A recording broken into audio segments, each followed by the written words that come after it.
So being comfortable with audio, being comfortable with a microphone will benefit far beyond just having the book. It helps you market the book and helps you make new connections with a new audience.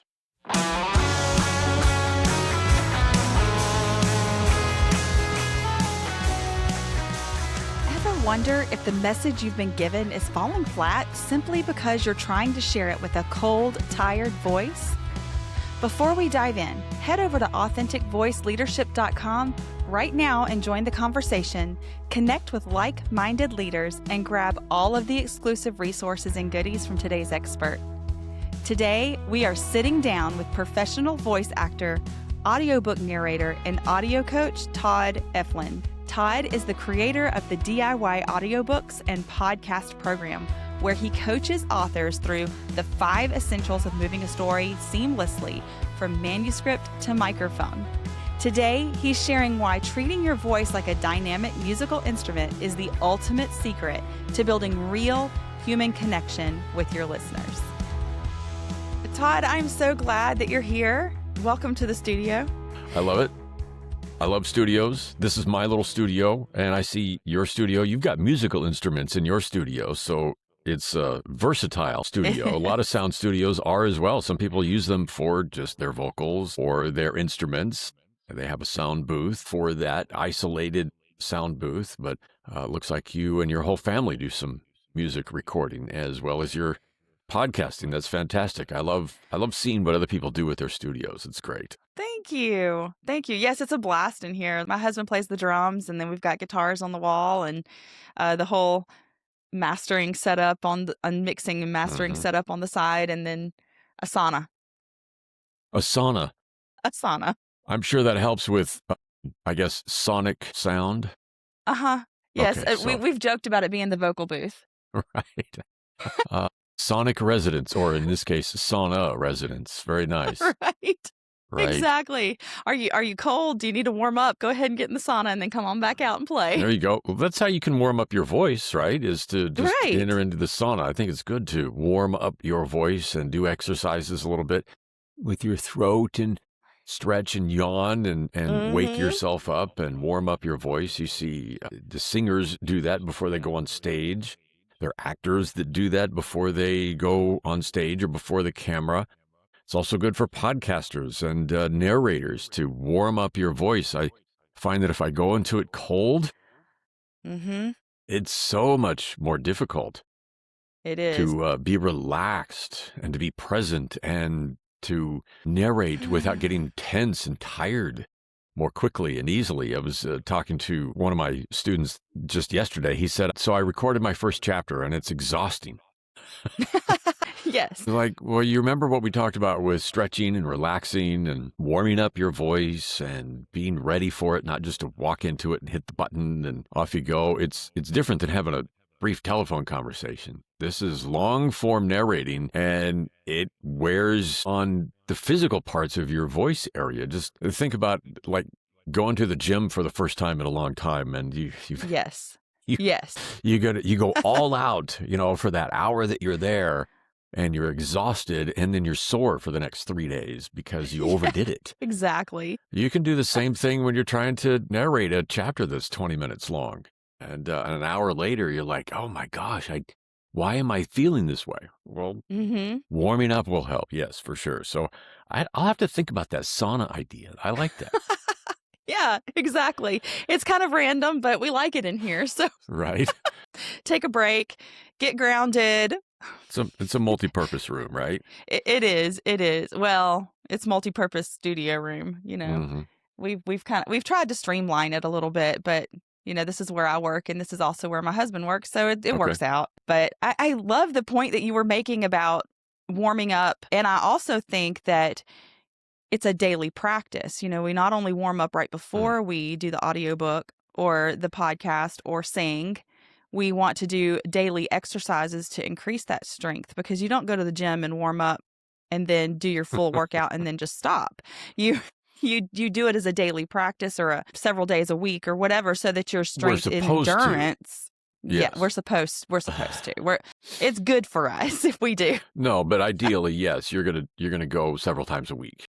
Yeah. and to warm up your voice on a regular basis, just not when you're planning on speaking, but even just as a regular part of your morning routine. Yes. How many people do you encounter early in the morning and they're they're still clearing their throat, even though they've been up for a couple of hours? Right. Probably haven't really talked yet, haven't warmed up their voice yet, haven't gone through some easy steps, I think, to kind of get themselves grounded and centered and ready for the day. It's not part of a normal morning routine. And I like what you said, it should be, because we'll get Yes. better at it. The more we do that, the more consistent we are with that, the better we'll Hmm. get with that. And the easier it is to go into even just a meeting or a conversation, even when you're not doing something where you press record, you're just having a conversation with somebody. You'll already be there with them in Exactly. that moment, right? So I Yes. like that. Okay, good, good. I'm going to have to work on that Exactly. myself then too, because I normally wait until I'm coming into the studio to do that. Hmm. Hmm. And your idea is if we do that regularly, we're ready, not just in the studio, but ready for whoever we encounter to talk to.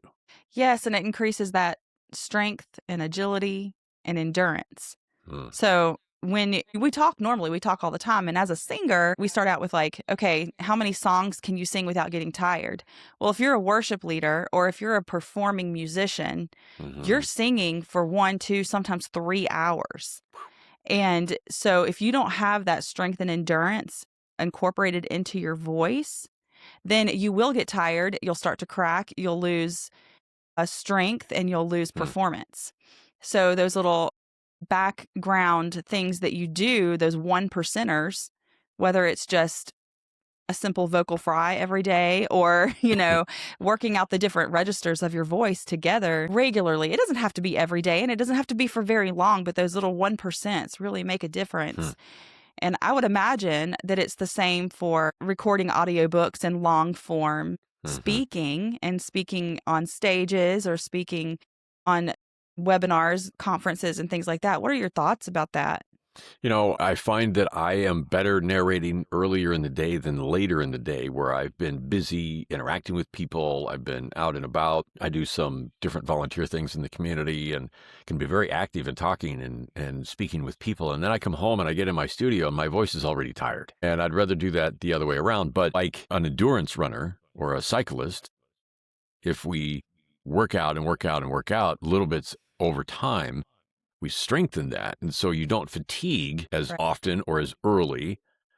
And you're able to go into a studio and go through a half hour or an hour of recording and not get fatigued. And I can feel after 10 years of doing this, I can tell when my voice is wearing out and I need to stop, because what happens is sometimes I'm pushing myself to get to the end of this chapter so I can be done for this segment for the day. And the more I strain to do that, the more I can feel my voice saying I should have stopped 10 minutes earlier. And sometimes I've listened back to it in my proof listening process and I go, I need to redo that because I can hear it. So I can feel it on the Hmm. day. The next day I can hear it back. And so working on that a little bit at a time would That's help good. eliminate some of those wearing out before you're done kinds of days. So I'm going to backtrack just a little bit here because we've gotten into some great technique and stuff like Hmm, that. But I want you to right. talk a little bit about what you do, your background, and what drives you with your work. Uh, sure. I spent years in radio broadcasting. That was my background of speaking, and I did a fair amount of public speaking and emceeing for things, and then voice work in a studio for commercials, and primarily for commercials and things that were radio related, recordings that other people utilized in presentations and seminars and that kind of thing. I get to do the stage announcing for a trucking industry association conference they have every year, usually in September. And I'm the MC stage announcer, even though I'm not there. And they send me the recordings. And so I do those things as well. But about almost 10 years ago now, I was introduced to recording audiobooks by a couple of radio friends of mine, Dan and David. And they taught me how to utilize my own studio rather than my radio studio, something I can put together at home and turn other people's written work into an audio work. And so I was intrigued by that and started doing that, and I've been doing it ever since. And I love it. I read all kinds of books that I probably wouldn't have read otherwise, other than being contracted to be the voice to turn that book into an audiobook. And I've had so much fun doing it. And then I've had people ask me about what if I wanted to record my own book? I wrote a memoir, or I wrote a little fiction story, or I'm a professional this, that, or the other thing. I have a friend whose background is in law enforcement, and he's thinking of retiring, and he's thinking of sharing some of his stories in a written form. He's got a terrific voice, and people have encouraged him to do some recording. Awesome. So I taught him how to record his material into podcast articles that he could post online, and then perhaps an audiobook as well. So as I've done that, I've thought, well, there are other authors that might want to narrate their own book, be their own voice. If they don't want to, I'd be happy to do it for them or help find somebody that's the right voice for their work. But perhaps they want to be their own voice, but they don't know all the technical sides of it. Yes. They don't know the performance sides of it. They don't know the audio file types or requirements. So I teach them, coach them through the process to go from manuscript to recording to retail. I like to say from manuscript to microphone, I think is That's a perfect thing. Easy way to say that. Microphone. Yes. Because audiobooks are growing so quickly in terms of the sheer number of people listening to audiobooks. The technology is available for people to listen to books on tape, as we used to call it in my young days. It was books on tape and then on CD, recorded voice stories. Now we can put them on this little device that we carry around in our pocket, and we can listen to them on earbuds or our car speakers or any place that we want to, anytime that we want to. And people are listening to them all the time. So audiobooks have grown just so fast in terms of the number of them being listened to that it's almost expected, I think, anymore that if you have a written book, to go ahead and generate an audiobook to go along with that. So it's another way for your work to reach an audience that might not otherwise be able to interact with it. Because not everybody reads all the time. Not everybody listens all the time. Part of it comes to convenience. Part of it comes to preference. But I think that if we have our work available in a variety of forms, then it can go out to more and more people. I agree with that. And so as a busy mom, I don't get to just sit down and read very often. And so I'm always super grateful when somebody does an audiobook, because I love learning and I love listening to books and reading books. But sitting down to read a book is not very realistic when I'm sitting at a desk, I'm working, or when I'm in the living room and doing whatever, I'm with the family, I'm not reading. But when I'm driving in the car and everybody's active, or when I'm going for a walk, that's the best time to take it in. And I love to listen to audiobooks and podcasts while I'm working out. It's like it encourages me while I'm working out. Well, it keeps your mind occupied on something that's important to you and entertaining to you, and distracts you from, how tired you are from the workout. Exactly. Especially since I normally work out first thing in the morning. So okay. And you have 5 kids, so you have 5 sets of hands to keep them all, taken care of sometimes at the same time. Sometimes you don't have that extra hand to hold a book. Right. So if you just put something in your ears, then now you can consume content without tying up your hands as well. Yes. So I think it gives us such versatility. It does. There are times, especially in the morning, I don't want to do anything but sit down and read, because I love books. I love pages. Yes. I love the smell of old books. Oh yeah. I have an old church hymnal. It's older than I am, and I look through it all the time, and I just love turning the old pages in the book and reading through the hymns, and I love doing that. And I wonder sometimes who else pulled this up from the back of the pew in front of them and opened it to the hymn number 346 and sang with the hymn and then put it back, and how many people over the years have touched these same pages. So I love the reading of the old books. I have bookstores, used bookstores I go to just to find old books that I like to have and thumb through the pages and read through them. I love long paragraphs. I love how they wrote in days that we don't write now. Writing today is a lot of white space on a page.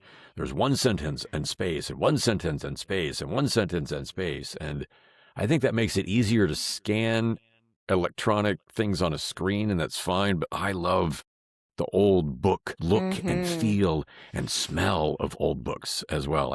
I love that. So while I love that, I recognize that it's not always convenient to do and consume content. So if we can turn that into an audio form, then you can consume old book content, but in today world technology, meaning just putting something in your ears and have someone like me read it to you, or you read it for somebody else.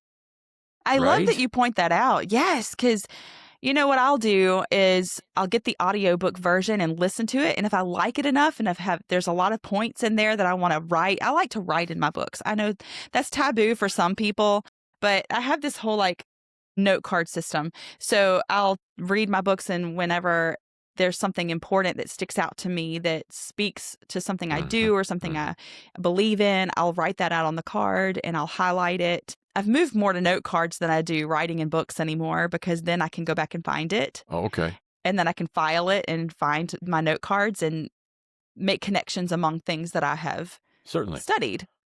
But the audio version always helps me to decide what I want to spend my time digging into like that. And there are people who like the other way as well. They will read the book and then they will get the audiobook. Some reasons are that they like to go back and forth. Some days you just want to sit down and read the book, but if you I know Audible uses this technology called Whisper Sync, and if you buy both versions of it, as you read the ebook and you stop reading for the moment, and then you go get in your car to go to the store to run some errands, and you put the audiobook version on it, it picks up where you left off. And then you go back to the book later, and it goes back to the printed or the electronic ebook version. So it keeps up with your reading, either with your eyes or with your ears that way. And some people do that both. Now, there's another aspect about having both that I've introduced to a couple of people. One of my coworkers, where I teach skiing, she brought her daughter one day, and she's 10, 11 years old. And I asked her if she liked audiobooks. She said she was struggling to read, and I asked her if she liked audiobooks. And she goes, I like audiobooks. I mean, just eyes were just lit up like, I like audiobooks. I said, really, what's a book you remember listening to? And she told me. And I asked her about it and what she liked about it. And I said, have you ever thought about reading the book while you're listening to it? And she looked at me like, no. Well, it helps. There are teachers that say that it helps students learn the words if they see them while they hear them.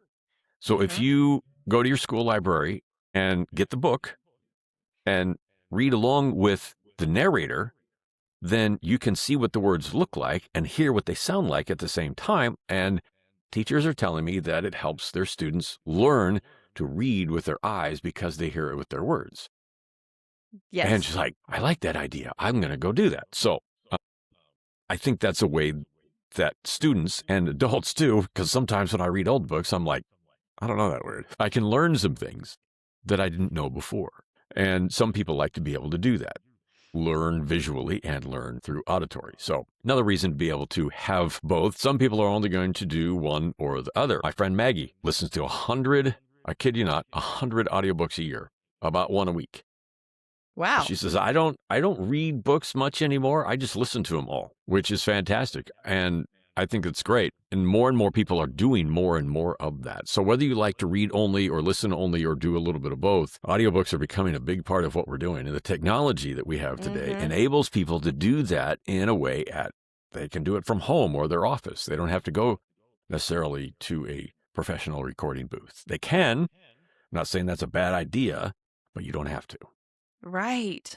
I know we had a conversation before about how narrating your own audiobook creates such a connection with the listener. And I would love to hear your thoughts on why it's good to narrate your own audiobook when you have a book written. Oh, let me answer that question going back to music, my days in radio. You can hear a song on the radio and you love the song, and then perhaps you go to that person's concert because they come to town. And now you've seen that person on stage sing the song that you love. And it means so much more to you now. And then maybe between the concert and you saw them on a TV show. They were on a talk show. They were on a late night show or an early morning news show, and they visited with the host, and they talked about their music and maybe their family and a book they're reading and a movie they saw and some other song that they love. And they talked about their life in a personal way. Now you feel like you know them a little bit more. And so between these things, that encounter of hearing their voice this way and seeing them this way, you feel like you have a greater connection with them than just hearing their song on the radio. And I saw that happen. I felt that happen a lot of times with me as well, and other people. And now you turn into a bigger fan. You've become from familiar to a fan. And I think similarly to reading a book and then hearing the author, whether it's on a talk show or a podcast, you feel like you know them a little bit more. You're more connected to them. You're hearing how they sound. You're hearing not just their words, but how their voice sounds, their personality, their tone, their laughter, their spontaneous moments of fun or embarrassment or something that they encounter in the interview or just sharing something. And now you feel like there's a little bit more of a connection that resonates with you. And I think when you hear their book, you hear them voicing their own words, you hear all of that personality come across with their own words. So you're not just getting the words as information, you're hearing their heart. You're hearing their passion, you're hearing their tone, you're hearing their sorrow, their joy, you're hearing all the different aspects of their emotion. And I think that makes a connection with us in ways that other ways do not. We have to remember that audio storytelling goes back to a certain garden where there was two people and a serpent. Yes. And we've been telling stories one to another, with our mouth, our voice, our tongue, our lips ever since. And it hasn't been until scrolls in the printing press and mass book printing that we went to reading. And I love the reading, as I've said, but audio storytelling has always been with us. So I ask people, if somebody were to ask you, hey, what'd you do over the weekend? Would you write out a 1,000-word document and hand it to them? And so that they could read about what you did over the weekend? No, you'd tell them. That's funny. Right? You would tell them the story. You go, hold on. I couldn't imagine that. I was like, I don't have time for this. Just tell me. You print it out, you hand it to them. That's what I did over the weekend, and then walk away. No, we tell them the story about the garage sale we went to, and we found this absolutely cool antique piece of thing that we've been looking for that completes our collection of the such and so things that we've been collecting since we were 9 or whatever. I mean, however the story goes. And we tell them. We tell the story. In other words, we talk.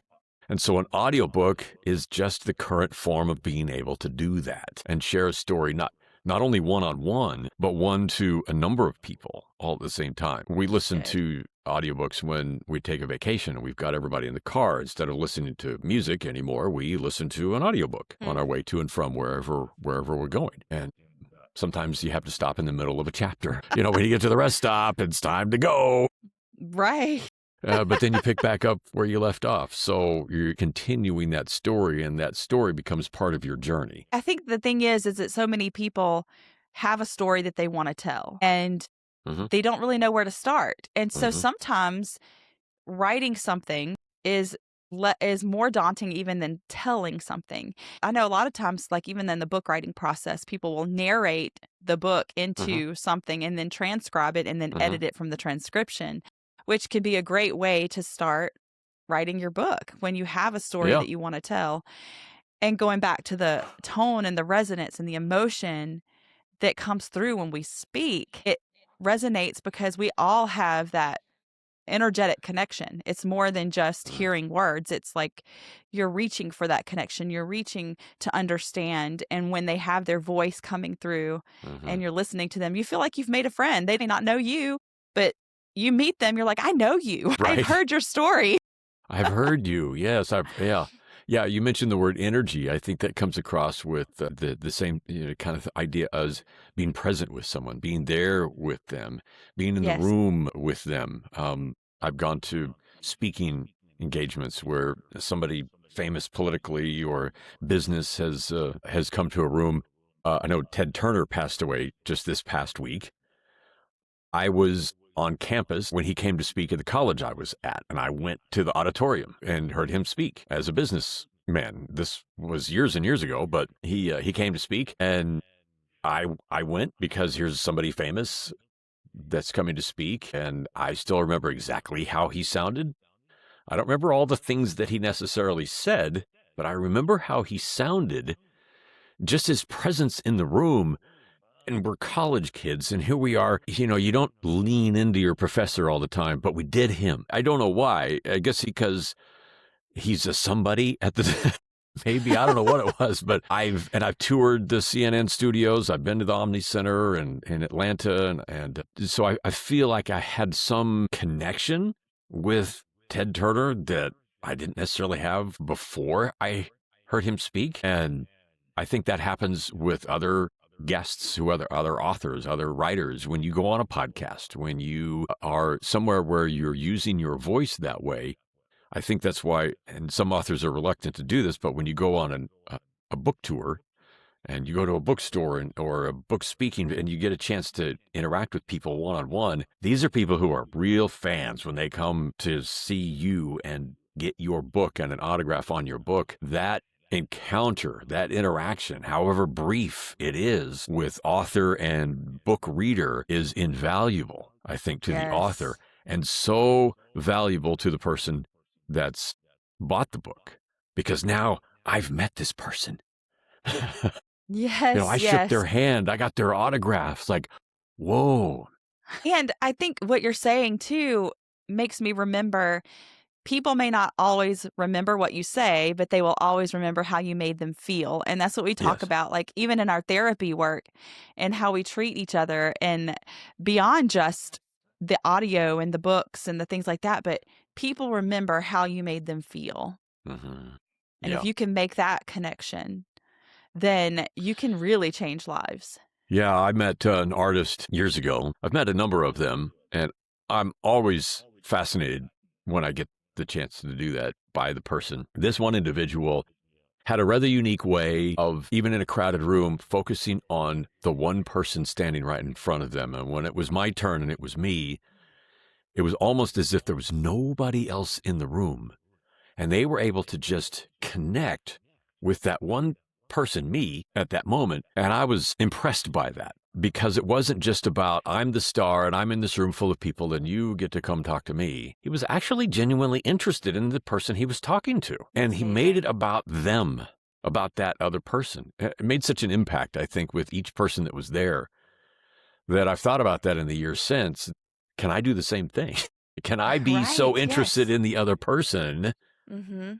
And not just about what I have to say. And I think that's one reason why I really have connected with what I read in you have a 3-step guide that talks about voice and authority. And I loved what you wrote in there, because it talks about some of those same kinds of things in a way that the language was new to me, but it connected. It was like, oh, I know what this means. I know what this is about, being present with them and not just performing for somebody, but being able to connect with another individual when you're having conversation with them, being in the same room, whether it's one-on-one or 1-on-10 or in a meeting in a conference room at work. You can do these kinds of things. It's not just for going into the studio and recording something with somebody. It's in everyday walks of life, at work or at home or your neighborhood or at church, on the telephone. I think by focusing on the other person and not just how I look or how I feel or what I want to say, but what's going on with you and how can I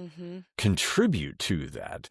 I liked, especially step 2, I think, was the whole area of your voice. You related to a house, being the attic up here and the basement down here. We talked earlier about warming up our voice, and that's the same thing. We're not just warming up the muscles and the air passageways and stretching our cheeks and our tongue. And I won't demonstrate all that on camera, but there's things that I encourage people to do. But humming, I think, is that thing that I was doing. And when I read your guide, it was like, okay, starting down here in the chest and feeling that resonance in the chest, and then moving up to our throat.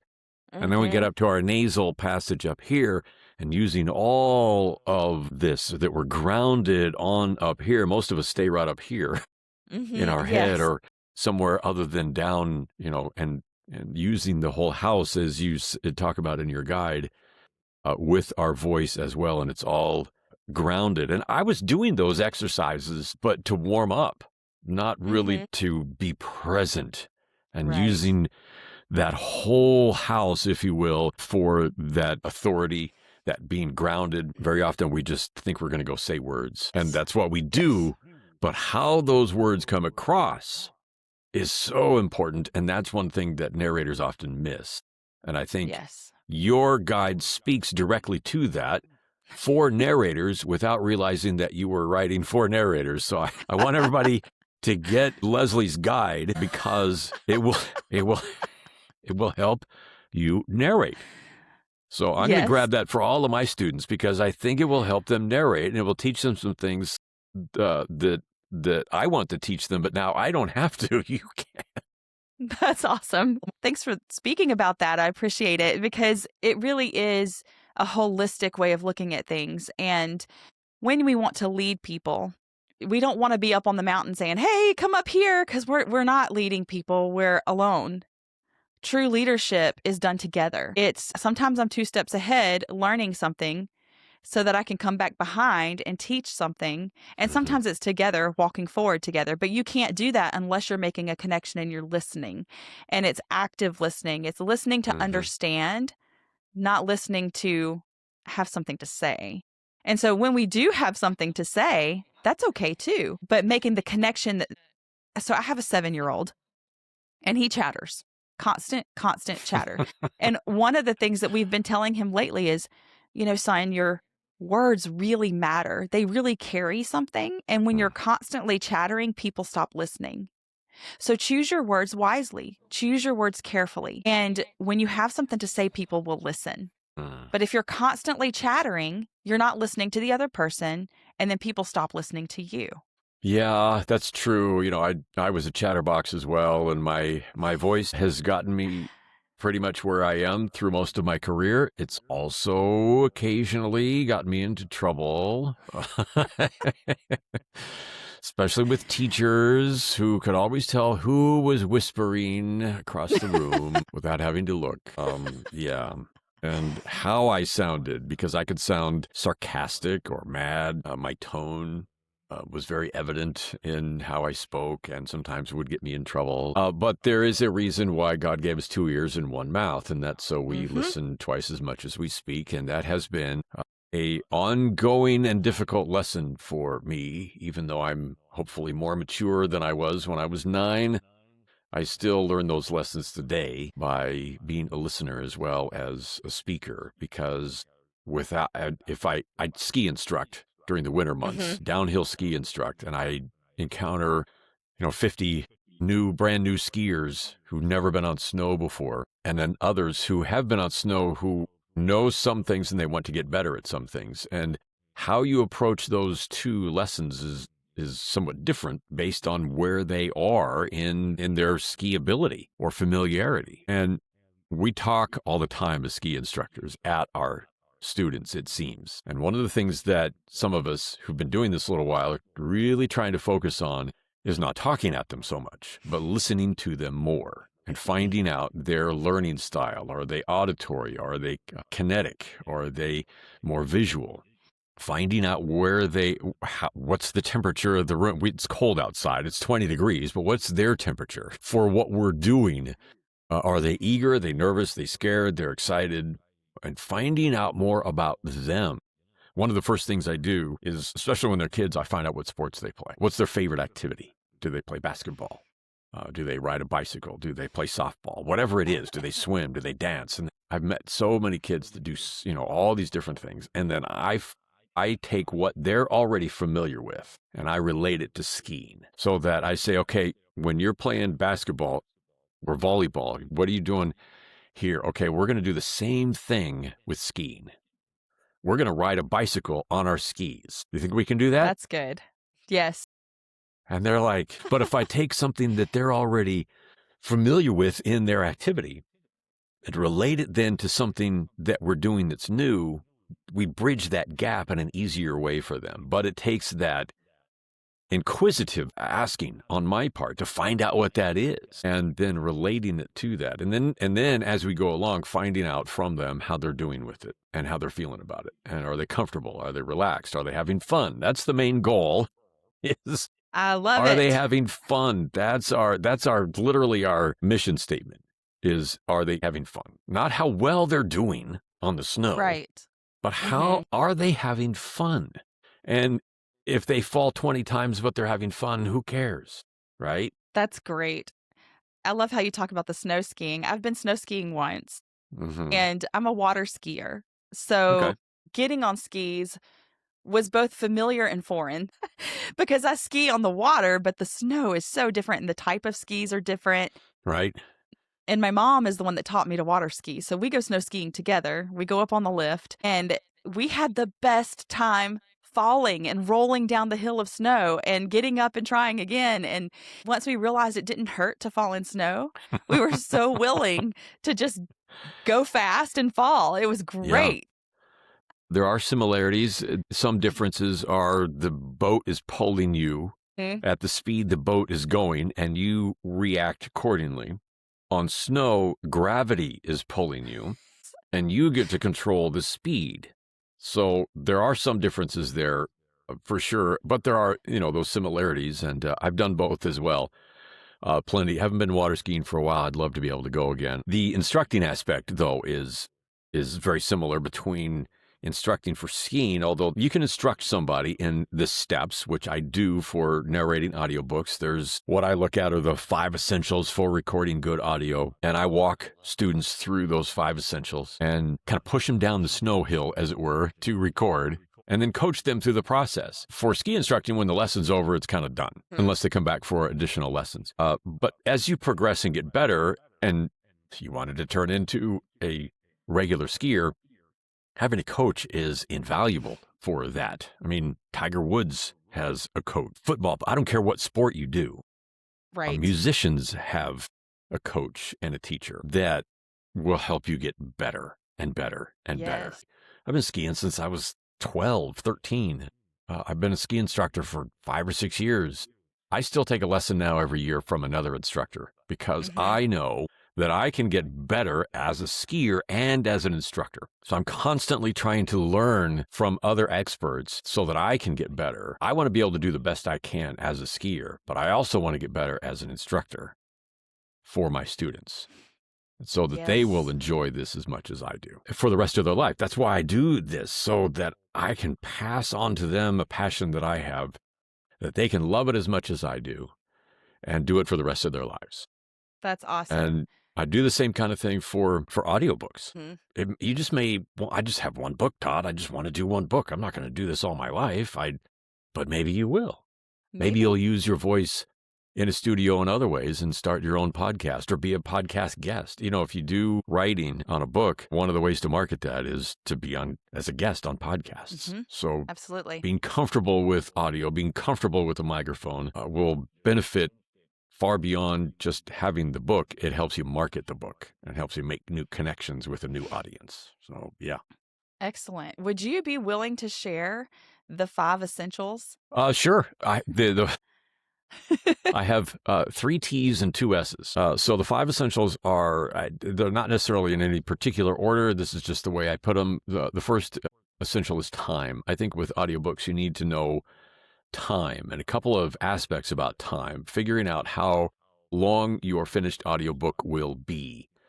And there's an easy way to do that. The industry average for the number of words per hour, per finished hour of audio, is 9,300 words for an hour. Now, that's just an average. That's not a standard. You don't have to have that many, or you can have more. But that means that you're speaking at 155 words per minute on average. Again, that's not a standard. And that's much slower than most people are expecting. But it makes you a better reader. I came from the world of radio. We talk, I did. Most of us talk much faster than that because we're trying to get as many words in as we can in a short amount of time. I can't tell you how many 30-second commercials I voiced that were written for about 45 seconds. But we had to get every word real in. Talking. we had to get every word in over a 15-second intro. And when I started narrating books, I found that I started changing the way I was on the radio as well, because I slowed down. I was more relaxed. I was more personable, I think, as a result of that. So I got better at radio in the way I came across, I think, than just trying to race through copy. But like I said, that's just an average. That's not necessarily a standard, but that is sort of what people expect. Now, people go 1.2, 1.5, 1.7 and listen at it at the speed that they want to listen to it at anyway. But it helps you come across more clearly. So time is the first one. Also, how long it might take to record your audiobook. A 3-hour, 5-hour, 10-hour book will take longer than 3 or 5 or 10 hours to record. If you're reading and you make mistakes, you have to start from that point. You pick that up and start from there. Mm-hmm. And sometimes that will add to the length of time it takes you in the studio. So the fewer mistakes you make, the faster that will go. So let's say an hour will take you an hour and a half to actually record. Then you want to proof listen, which will take you an hour to listen to an hour of audio, and you'll catch mistakes that you didn't hear when you were recording. You didn't like the way that phrase came across. Maybe you're editing, you took a paragraph out you didn't mean to, or you recorded it twice and needs to be taken out. So you go make those corrections, and that'll take some time as well. Then you have maybe somebody else proof listen to it. Just like book editing, you're not going to catch your own editing mistakes. Not all of them anyway, but somebody else will. Mm-hmm. So then you go back and make those corrections. And then you'll want to master the audio and process it and then upload it. So audiobook professionals will tell you that they'll spend 4 hours, 5 hours maybe on 1 hour of audio to get it from on page to finished. So it takes a while to do that. And the better that you are with that, the faster it'll go. Right. And it depends on the material. If it's a medical book and complicated words, I take longer with it than other books that don't have the same difficulty challenge. I don't have a medical background, so I have to learn the pronunciation of words. So it depends. So that's time. Then the technology of what we use. That includes the microphone and the recording software that you use. Just the technology. People want to rush out and go buy the most expensive microphone they can get because they think that the microphone makes all the difference. And it does make a big difference, don't get me wrong. But a really good microphone in a bad setup studio will sound bad. You can also go the other side and get too cheap a microphone. I don't like using gaming microphones or podcast only microphones specifically because they don't have the audio quality that you want for an audiobook. They work fine for podcasts and gaming. So we talk about the technology and the software that you use to record. So we use software for so many things. But you can go get too expensive software that does 1,000 things you're never going to use because they're really built for recording musicians. You've got some in your studio, works well for you, and you can use it for your podcasting if you want. You could use it for your audiobook if you want. But most of the things that you use for music, you don't use for audio, just voiceover. Right. So get something that's easier to use and cheaper. Then we talk about the terminology, the other T. So I had 2 T's, the time, the tech, the terminology. Every industry has their own language, their own words, their own acronyms, their own, shortcuts to speaking. And audiobooks is no different than that. But there's probably about 10 or 12 words you really need to know, not 100 that you can learn. So I only teach the things that you need to know that will be the most useful. And then there's 2 S's. One is a space. I talked about the microphone being important. Your space is as well. And many authors think they need to go rent a professional studio, and that's fine, or buy or build a professional studio, and that's also fine. But you don't have to do either one of those in most cases. You can do what I've done and utilize the existing space I have in my house. I'm actually in what was a guest bathroom, a half bath, that's the perfect rectangle size that I like to build my own non-soundproof studio. It's not soundproof. In other words, I'm going to hear an airplane or the dog barking or the lawnmower from the neighbor, and I don't record then. And that's okay for what we're mostly doing.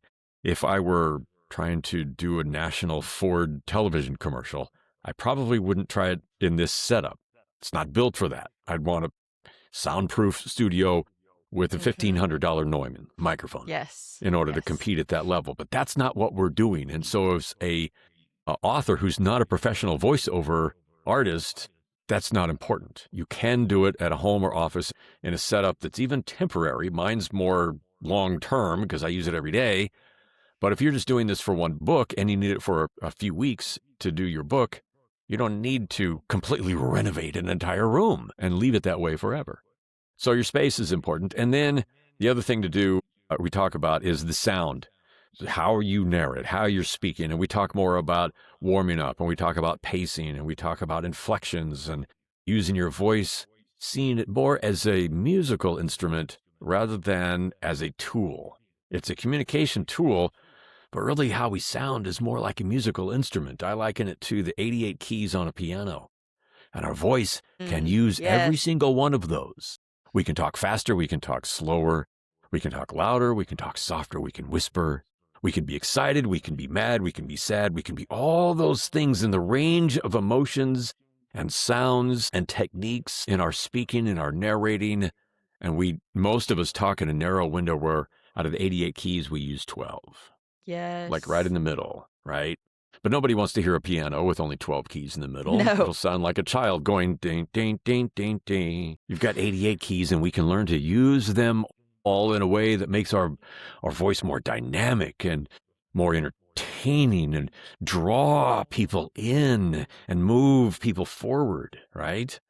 So, so we talk about that as well. And I think that's where your guide really comes into play, because that fits into that whole, what I call sound, okay? The sound of our speaking. Mm-hmm. That also has to do with how far we are from the microphone and those kinds of things. But yeah, so those are my 5 essentials that we go through. And that's primarily what I teach over a several-week period, several lessons, is each one of those areas. So introduce some things, give you some time to set it up, and then we can work on how it sounds. We'll also test sound, because we have to get to a certain audio quality. You've recorded, you understand that you have requirements to get to. The audio quality will be checked before it's released to audio. And if you don't meet those, then they won't put it for retail, and you have to fix it somehow. Yes. And you may not be able to fix it in post-production. I'm not a sound engineer. I can't swear that your audio, if it sounds bad, can't be fixed by somebody who knows what they're doing with compression, equalization, and noise filters and all. Maybe it can. I don't know. Not perfectly. Not perfectly. And my usual recommendation is you're going to have to re-record it. So we tested that, 15 minutes worth, and make sure that that is exactly what is needed before you move on and finish your work. I've had people ask me, can we fix this? And I don't think we can. My usual recommendation, like I said, is to re-record it. But because we'll, first of all, fix up your setup so that you get the quality that you need, and then record it. It'll be fine. But here's the other reason. The second time you read through your book, you'll do it better. Yes. Yes. Right? Because now you're familiar with it more. You're familiar with how it feels to say those words. You've basically rehearsed it. Mm-hmm. You're a musician. You rehearse songs before just doing it for the first time, right? Yes. And when you're talking about this, I think about when we were in the studio recording our last EP, and my husband produced my vocals, and he's like, okay, let's do it again. And he said, I'm going to put a sign on your door that says vocal tuning, do it again. He's so anti-technology tuning, because it takes away the natural sound of our voice, and it messes with the resonance of our voice. So I think I have, of the songs that we have out, he produced my vocals on all but 2 of them. And the 2 that he didn't produce, I think, so they were somewhat tuned. And then the other ones, we didn't mess with the tuning. And if you go back and listen to those, the connection is deeper on the non-tuned vocals. Interesting. And I think that part of it's just connection, because we're human and we're not meant to hear perfectly. We're meant to hear the nuances of things. Right. And we want perfection. And when I first started recording in the studio, I was so self-conscious because I wanted to be perfect. And then I realized I can just do it again. Mm-hmm. And if it's not where I want it to be, I can just do it again, and it's okay. And he would take 5 or 6 takes for every section of the song, and then he would edit those sections to be what I wanted it to be, but it sounds like me instead of it sounding like a computer generated me.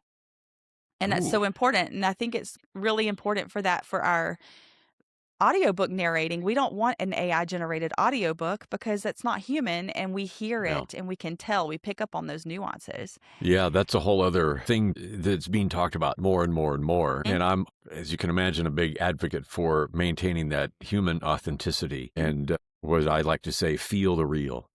Yes. Rather than the synthetic, is what I call it, synthetic voice, electronically generated. I think that's going to become more and more prevalent and used by those who just want to get their stuff to market as fast and as cheap as they possibly can. I think, though, there'll still be an audience who craves the authenticity, the real, of that human connection that's there, that if you just want a batch of information, then there's going to be plenty of that available. But to have that human connection is doing exactly what you're talking about, is not letting it be computer generated, but that authenticity of one-on-one, human to human, person to person, just like those two in the garden. It's going to be the same for all eternity. So we can utilize AI in a variety of ways, and I guess bless those people that go do that. Those aren't my people, and that's fine. I want people who, like you, are after that dignity of humanity, I guess, the human connection that we get because of the nuances in our voices and variations in our style, that we are imperfect. And I think that's what helps us be human, is that imperfections and embracing that. It humbles us. It keeps us grounded. A recognition that we have a creator God who made us uniquely the way that we are. And if we are going around trying to fix every single one of those flaws, we're ignoring them rather than embracing them. And we recognize that in one another, the humility that somebody else has in who they are too.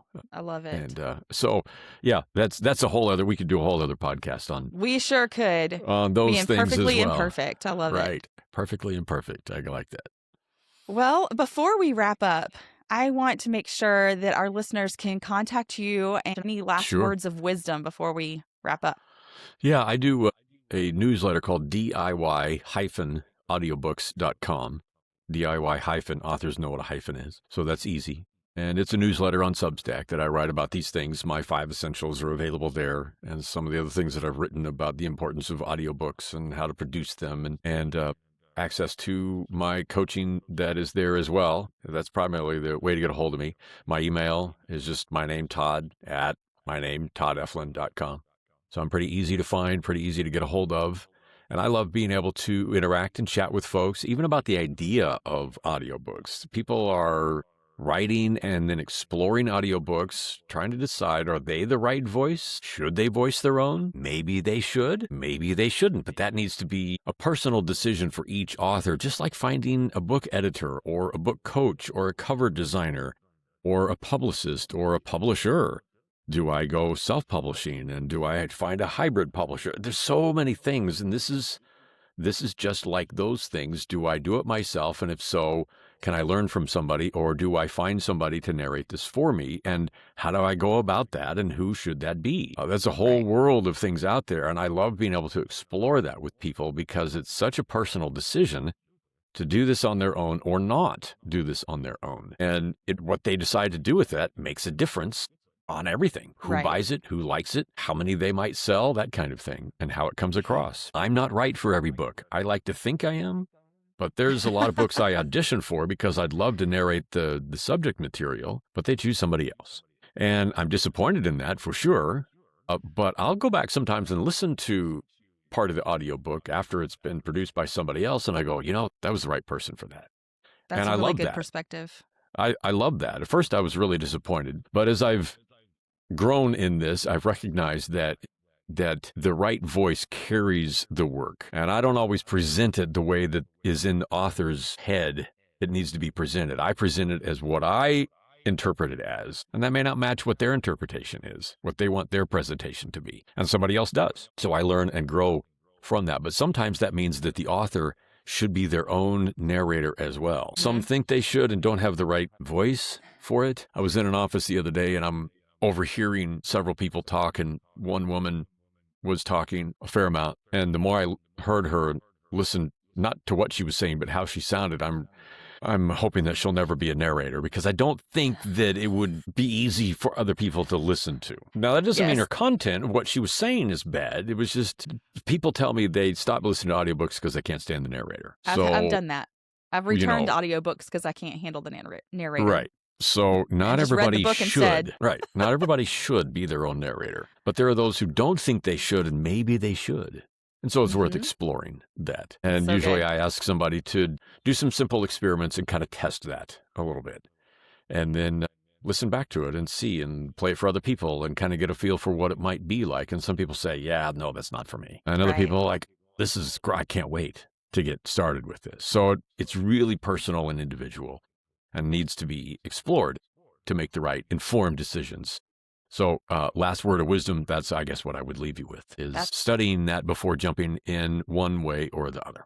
I agree. And I think if you are considering writing your own audiobook, reach out to Todd, discuss it with him, see if it's something that is for you or that he can even help you with. That would be amazing. So I will have these links and your email in the show notes, and that way people can get in touch with you. Awesome. No, I'd love to visit with folks you send my way because I know they will already come from a good place of, having learned some things from you, and they will be all the more ready for it. Well, I hope so. Well, Todd, thank you so much for your time today. This has been rich, and I really appreciate your time and your wisdom and pouring out for us. You are so welcome. I enjoy my time as well and love to chat again sometime. Hey, Radiant Leader, to dive deeper into our resources and connect with a powerhouse circle of like-minded leaders, come join our free community right now over at authenticvoiceleadership.com. I will meet you right back here next Tuesday. Your voice matters. Lead wild, lead free. Stay radiant, my friend. Let your